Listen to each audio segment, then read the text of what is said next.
ဖုန်းထဲမှာရှိတဲ့ CapCut ထဲကိုနှိပ်ပြီးဝင်လိုက်ပါမယ်ပြီးလို့ရှင်ပွင့်လာရင် new project ထဲကိုနှိပ်ပြီးတော့ဝင်ပေးလိုက်ပါပြီးရင်မိမိစုဆောင်းထားတဲ့ဗီဒီယိုတစ်ခုခုကိုရွေးချယ်ပေးလိုက်ရပါမယ်အဲ့ဒီဗီဒီယိုမှာဝတ်ထားတဲ့အဝတ်စားက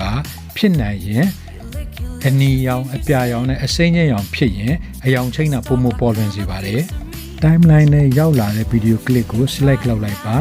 ပြီးလို့ရှင်အောက်ဘားသားကနေပြီးတော့ copy ကိုရှာပါပြီးရင်အဲ့ copy ကိုနှိပ်ပေးလိုက်ပါဆိုလို့ရှိရင် copy ပွားပြီးတော့နောက် video clip တစ်ခုရပါလိမ့်မယ်အဲ့ဒီ clip ကိုထပ်ပြီးနှိပ်ပေးလိုက်ပါနှိပ်ပေးပြီးတော့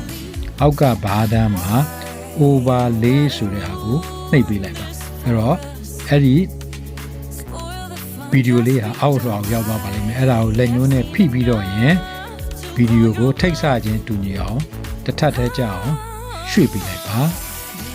အဲဒီတော့က copy ပွားထားတဲ့ပုံစံတူဗီဒီယို clip နှစ်ခုနှစ်လွှာကိုရရှိပါပြီပြီးလို့ရှင်တော့အောက်လွှာကို select ပြန်လုပ်ပေးပါမယ်အဲတော့ select လုပ်ပြီးရင်အောက်ဘားတန်းကို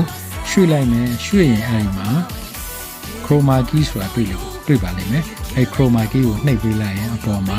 set wine လေး color picker spot လေးကိုတွေ့ပါလိမ့်မယ်အဲဒီ color picker လေးကိုအင်ဂျီအနီရောင်ပေါ်မှာထောက်ပြီးတော့ထားပြီးလိုက်ပါပြီးလို့ရှင်အနီရောင်ဝိုင်းထားတဲ့ intensity ကိုနှိပ်ပေးလိုက်မယ်အဲ့ဒီမှာ range ကိုကျွန်တော်6အမှတ်ကနေ12အမှတ်ကြားတင့်တော်ရအမှတ်တစ်ခုခုကိုရွေးပေးနိုင်ပါတယ်ဘေးက shadow ကိုတော့မလိုအပ်လို့မသုံးသေးပါဘူးချိန်ပြီးသွားရင်တော့အောက်ကအမှန်ချစ်လေးကိုနှိပ်ပေးလိုက်ရပါမယ်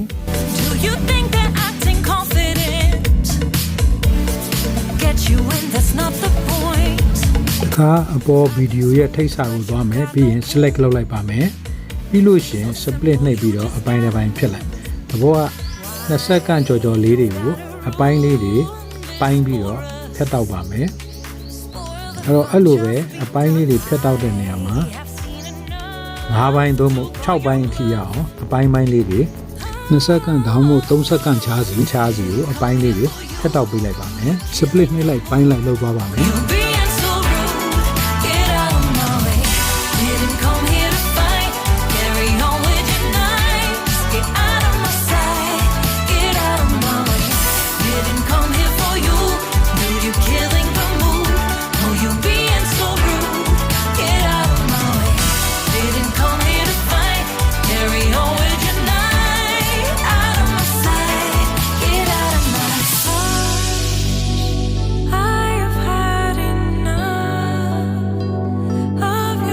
ပေါ်ဗီဒီယိုရဲ့ထိတ်စာကိုသွားပါမယ်ပြီးရင်ဒုတိယအကွက်ကို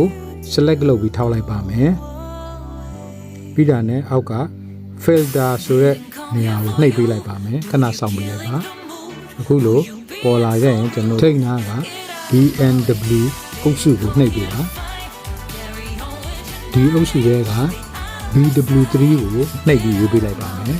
ဒါဆိုရင်ပေါ်မှာ color ပြောင်းလာတာတွေ့ရမှာပါနောက်တော့တတိယအကွက်ကိုဆက်ပြီးနှိပ်ပေးပါမယ်တတိယအကွက်အတွက်ကို style အုပ်စုတွေက paper ကိုနှိပ်ပေးလိုက်ပါမယ်တခါပြန်ပြီးတော့ဇရိုဒအကွက်ကိုရွေးပါမယ်ဇရိုဒအကွက်အတွက်ကိုပန့်ကိုရွေးပါမယ်ပြီးရင်ပင်စမအကွက်ကိုရွှေ့လိုက်ပါမယ်ပင်စမအကွက်အတွက်ကို red ကိုရွေးပေးလိုက်ပါမယ်ပြီးရင်ဆဋ္ဌမအကွက်ကိုထပ်ပြီးရွှေ့လိုက်ရအောင်ပြီးရင်ဆဋ္ဌမအကွက်ကိုတော့ကျွန်တော် orange ကိုရွေးပေးလိုက်ပါမယ်ပြီးလို့ရှင်နောက်ဆုံးအကွက်ကိုရွှေ့လိုက်အောင်နောက်ဆုံးအကွက်ကိုတော့ကျွန်တော် lime lime ဆိုတဲ့အရောင်ကိုရွေးလိုက်ပါမယ်အရောင်အနုရင်အတွက်အောက်ကဘားတန်းစကေးကိုလိုတိုးလိုက်ရှော့လိုက်လုပ်ပေးလို့ရပါတယ်ကြိုက်ပြီဆိုရင်အောက်ကအမှန်ချစ်ပြီးတော့ရင်ထားခဲ့လို့ရပါတယ်အဲ့တော့အကွက်တိုင်းအတွက်ကိုဒီလိုပဲအရောင်အပြောင်းလဲအနုရင်အတွက်ကိုဒီစကေးလေးတွေကြိုက်တယ်လို့ကိုစိတ်ကြိုက်ညှိလို့ရပါသေးတယ်ကြိုက်ပြီဆိုတဲ့အခါအောက်ကအမှန်ချစ်လေးနှိမ့်ပြီးတော့သွားလို့ရပါတယ် Spoil the fun just be done I have seen enough to call your bluff Didn't come here for you Do you killing the mood Oh you being so rude Get out of my way Didn't come here to fight အားလုံးချိန်ပြီးပြီဆိုရင်အောက်ကအမှန်ချစ်လေးနှိပ်ပေးလိုက်ရပါမယ်